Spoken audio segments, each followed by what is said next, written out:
In this video, we're going to dive into people selling silver. For what reasons, we will get into that. We will also recap what happened yesterday with the Fed decision dropping 0.50%. Yes, silver was down yesterday. Yes, gold was down yesterday. Yes, platinum was down.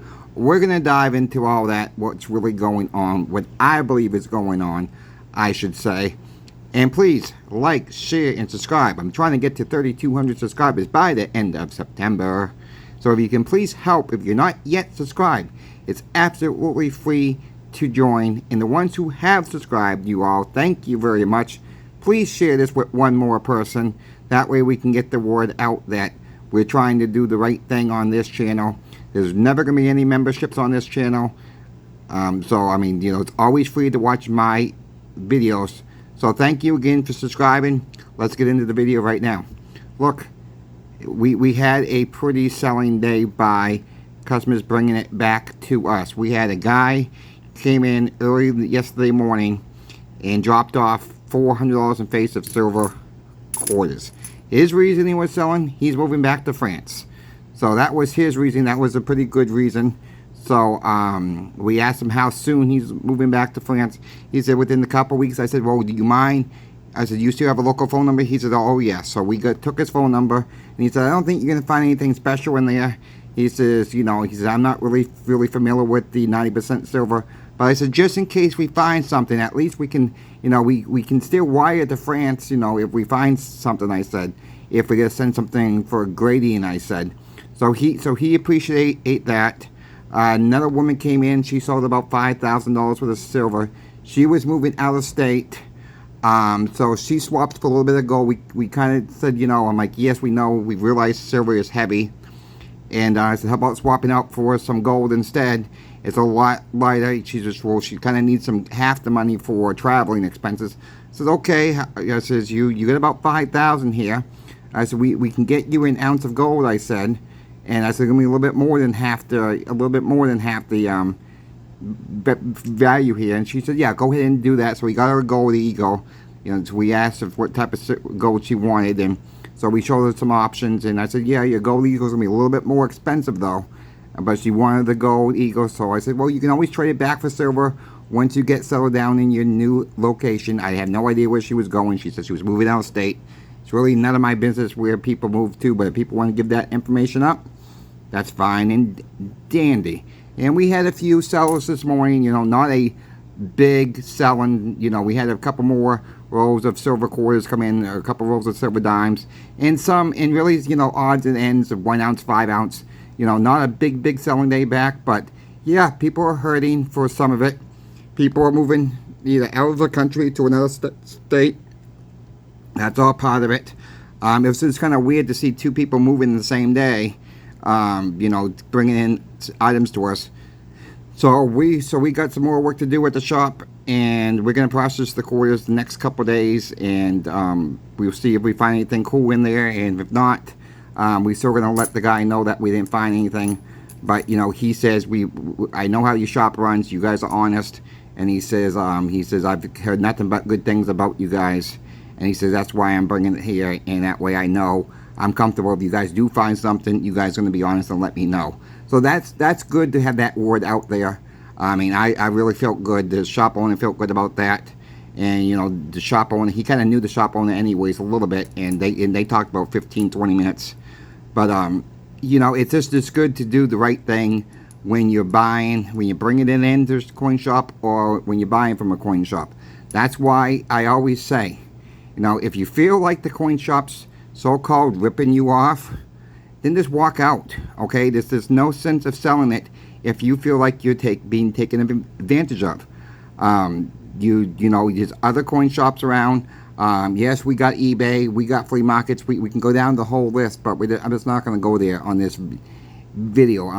You know, you guys know where your local coin shops are at. You guys know the good ones. You guys may know some of the worst ones out there. And yes, I will admit, there are some worse coin shops out there. And, you know, I've always will say, you know, check your pawn shops too. You just never know what they're willing to buy stuff or sell stuff for. Yes, most of the time, pawn shops are going to be high when you buy, and pawn shops will be low when you sell most of the time. But you folks know where your local pawn shops are. You might even have a good one in your location where you might not even realize they're actually paying up right now because they need the silver or the gold, whatever you are trying to sell to them too. Just keep in mind, keep aware of these pop-up, buying gold, buying silver now. Keep an eye for these pop-up stores, because when silver and gold really start taking off, and really gold has been really started taking off here, keep an eye out for these, stores that pop up for 3 months and they're gone. Especially if a new shop comes in your area, they may be one of those pop-up shops that they do have the license to produce, to stay in business in that state, and they're gone 3 months after. Keep an eye out for those. Keep your eyes on your mailboxes too for these newspaper ads. They come in for a weekend and they're out the door by the end of the weekend. Don't stay away from those type of people there, because they normally set up at hotels, motels, and there's normally right off the interstates, and they got either can go northbound, southbound, westbound, or eastbound very quickly. Keep your eyes open for that, please. If you have any questions, my email will be in the description of this video. Let's get into the Fed rate cut. 50 base points. Yeah, I was a little bit surprised about that. I'm going to be honest with you. Yes, silver and gold drop, but look, we all know hyperinflation is coming around the corner now. It's going to take time for that to flush out the system now, and we know eventually we're going to get. They don't care about inflation. They care about the banks. That's what the Fed really cares about, is the banks right now. Trying to get the money out there. Your high yield savings accounts are going to go down. If you have credit card debt, that should ease the pain a little bit. But it's not going to help the housing market. Half a percentage base point is not going to do crap for the housing market at all. That's the bottom line. I mean, if you have a little bit of debt, yeah, it's going to help. Me personally, if I was in the market to buy a house right now, and you're able to hold off still, hold off. But your high yield savings accounts are going down in the next couple of days. Maybe they already have at this point, but it normally takes a couple of days for it to flush out.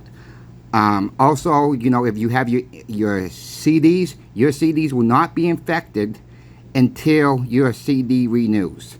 So no, those are most of the time those are lock-in rates, and you are safe until that CD comes due. So if you have CDs, keep your eyes on the due dates. You might want to make other arrangements for those funds. Again, not financial advice, but just beware when your CDs do come due that the interest rates will be lower than you have been getting on those. What do I see now coming down the pipeline? Well, I'm ready to make my fall prediction here. I think gold will be trading at anywhere from $24.75 to $2,800 through the fall months. Where do I see silver? We're going to go with $27.50 to $41. That is where I see these metals trading throughout the fall months. Yes, we're technically still in summer. I'm making it a few days early. Now, don't make any financial decision based on what I just said. In the summer months, I said silver was going to be trading from 28 to 40. Well, we got down to 26. Okay, we got down to 26.50, I should say. Yeah, in gold, I predicted 22.75 to 25.15. Well, gold was a lot higher that in the futures market also. So yes, I was on both sides, but I was happy to see gold up. Yes, we did slip a little bit below my 28 prediction for the summer months, but this is where I see silver and gold going to be trading through the fall months, I should say, and we'll get with the winter when winter comes. But that is where I see it's going to happen. We will see if I'm right or am I wrong. I'm close. I didn't think I did bad for the summer predictions. I was a little surprised to see silver slip that low, but it could slip that low again. It could, but I just don't see it with these rate cuts with these rates that we just had. It's going to take a couple days. I think we're going to see some days to digest what really just happened. We will see over the next couple days what the overseas market does with this information. And I think it was just a little bit of profit taken at the end game here. Really at the end of this, you know, rate cycle. We saw the cut rates now. And I think it was a little bit of profit taken. And I think it's just try to be another scare tactic. Try to get flush people out to sell their metals. Remember, when we see it on screen, it's just paper. It's not physical. So on that note, I'll end it here. I thank you for watching. If you have any questions, email me. Put it in the comment section below with some question marks. If you have a question you don't want to email me. Someone else had me, I saw a comment, but YouTube actually took the comment down, I believe, or the person who wrote it had a new channel, and I was trying to reply back to that and ask me for tips. If you're that person, just email me, please. I'd be happy to help any YouTube channel out there is willing to get started in this. That's another thing I'm willing to do. And if you're not yet heard of Ron's Basement, he's a good friend of mine. He's a big supporter of myself. I've been on his channel several times. Check Ron's Basement out, folks. Subscribe to him. Let him know that I sent you, CoinShop Chris sent you in the comment section on any of his videos. He will see it. We're just trying to help each other's channel grow between the two channels. These channels really do good work between the two channels. I mean, he's a little bit different. He's more news than me, but then I do more coins than him. So check him out. Now I'll end the video. Thank you for listening to me. CoinShop Chris is now out.